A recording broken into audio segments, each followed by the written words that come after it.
सत्यर केबे पराजय नाही, सबुठारे सत्यर जय होइथाए। जिए सर्वदा सत कुहे, सत पथरे चाले, ताकू कोनोसी विपद काबू करिपारे नाही। बौला नामरे गाईटीए थिला। प्रतिदिन से बणकू चरिबाकू जाए, संज हेबा आगरू घरकू फेरी आसे। तार टिकी कोला बाछुरी ता बाट चाही रहिथाए।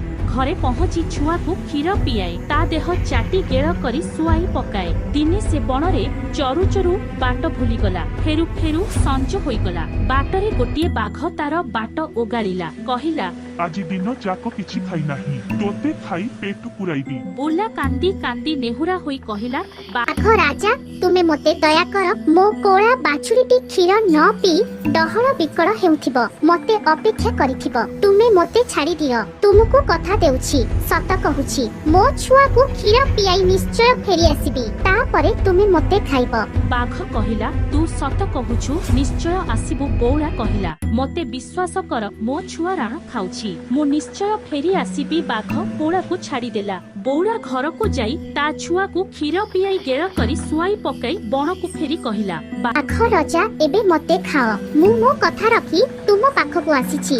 बाघ कहिला, ना मु आउ तोते खाइबिनी, तू घर को जा, तो छुआ फेरी कांदुथिबो। सत बौलार जीवन रखिला। एणु कुहा जाइछि, कहिब सदा सत्यबाणी, मिथ्या को पाप बोली जानी।